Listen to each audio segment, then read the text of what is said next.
So hello guys! So welcome back to my channel. So today, anong gagawin natin pa? Magko-Korean barbecue kami or kilala sa Samgyupsal. So, papakita namin sa inyo kung paano namin siya isa-set up since medyo may kamahalan yung mga Korean barbecue restaurants dito. Pwede mo naman siyang gawin sa bahay. Pero tignan natin kung mahihirapan ba tayong i-set up. And, di ba, bukas yung cabinet namin. Sana sinasara natin. So, andito sa harap ko yung mga binili namin. Yan. So, kabibili lang namin, kakauwi lang namin. So, meron kami mga kakaibang lettuce. Hindi ito yung lettuce na ginagamit talaga pang Korean barbecue. Pero, wala naman kasi kaming, ano ba klaseng lettuce yung ginagamit? Chinese. O, Chinese lettuce or whatever. Kasi romaine to eh. Pang salad to, te! And then, meron kami celery, cucumber, mushroom, tapos konting meat lang. Kasi basic samgyupsal lang naman yung gagawin namin. Or basic Korean barbecue lang. So, meron kaming beef frying steak, pork belly, meron kaming bacon, sausage, tapos mga peppers, and asparagus. So, simpleng talagang Korean barbecue to kasi gusto lang naman talaga namin may experience kung okay ba siya sa bahay.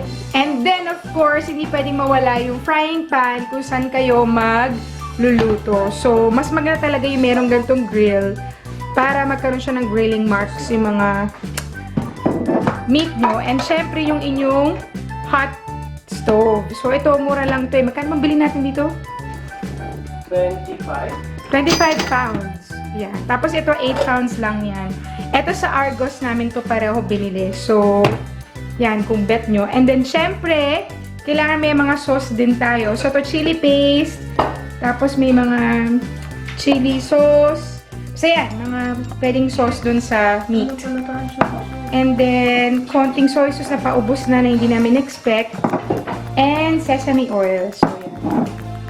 Char. So, hihiwain na namin yung mga meat into thin slices para madali siyang maprito later. Bagong bili yung itak ni Jason. So, yan. Hiwain lang namin yung mga meat na ganyan. Para hindi siya masyadong ako.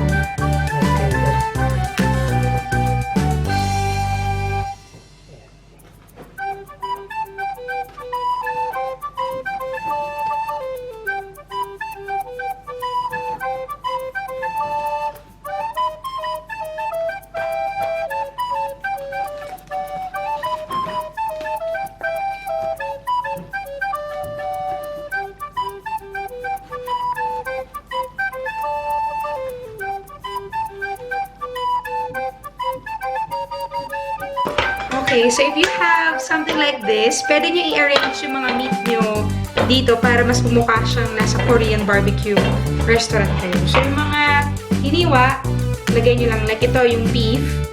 So, display nyo lang na ganyan. Char-char. Diba?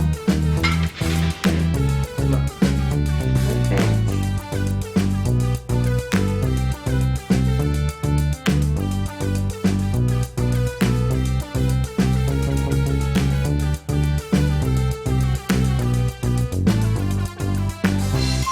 Ito naman yung pork belly.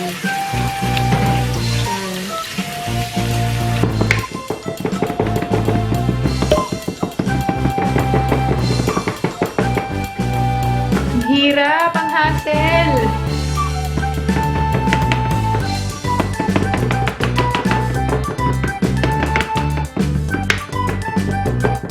Okay guys, sobrang hirap mag-setup. Actually, kung bibili nyo yung mga ingredients, especially yung meat nyo from scratch, meron kasi mga nabibiling meat na talaga na ready for Korean barbecue frying.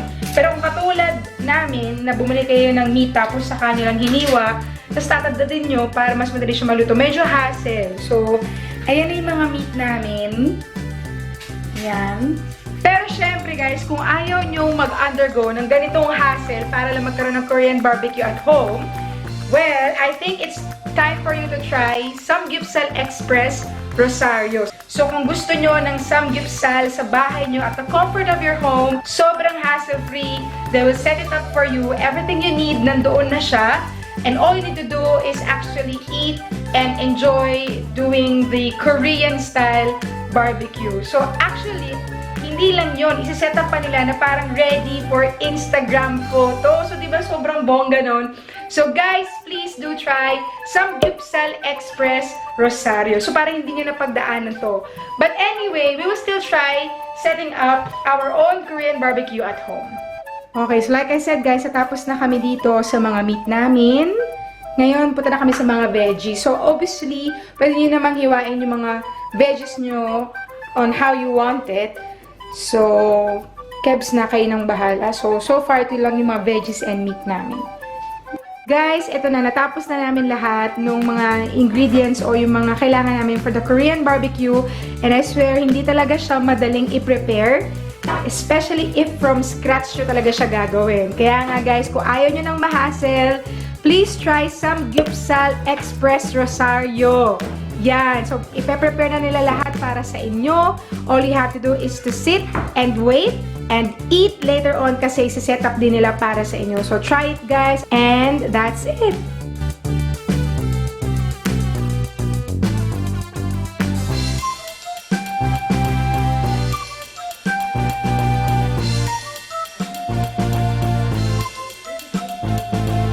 Okay, so sa-setup na namin yung aming Korean barbecue at home. Okay, go for it, please. Sabi mo, easy. So, nasisa na namin pala ng salt and pepper yung aming meat.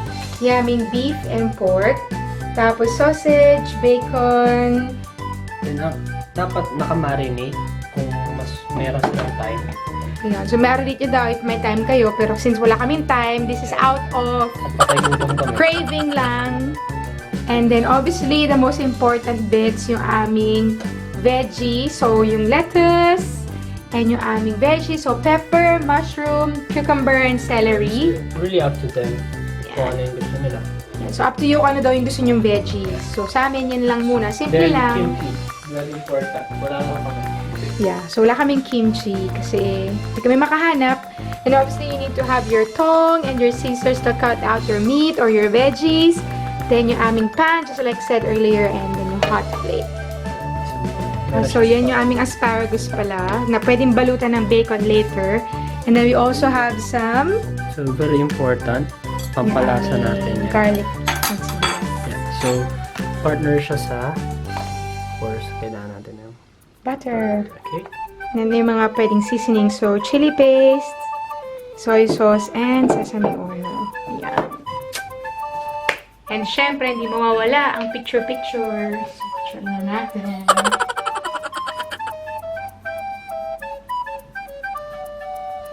Tanda!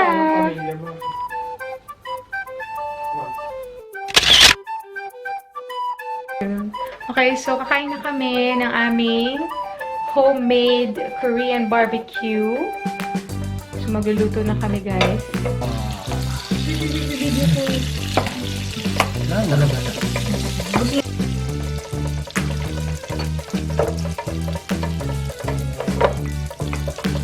Then, you can put this.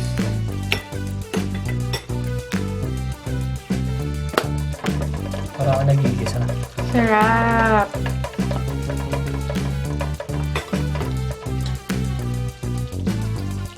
Pero huwag nila masyadong kapatagalin to. Pwede na natanggalin agad.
Wala pang masyadong beef.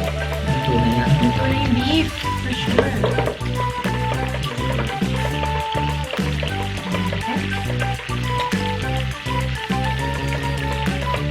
Yep.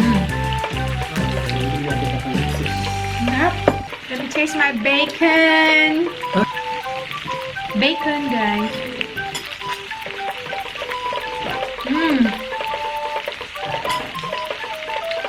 Yummy. Lagyan natin sa lettuce.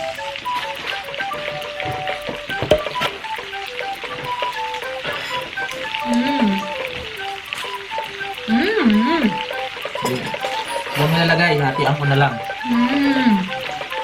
Beef. Ganito. Kapag matagal ako nila. Matagal ako nila sa chopstick eh, kaya nakakalimutan ko. Tinidor, gusto mo?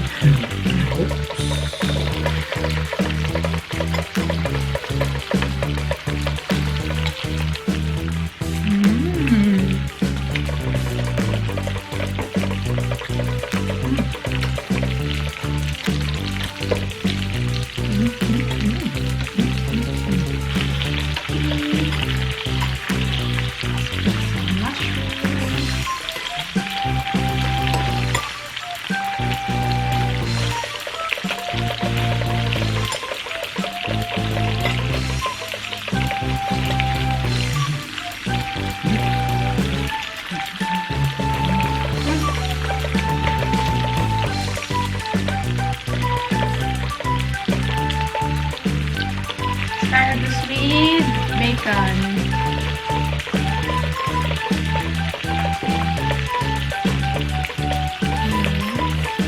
Sarap lang natin.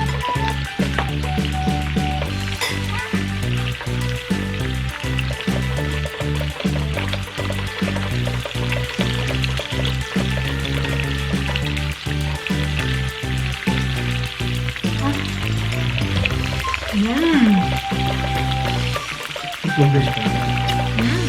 Yeah.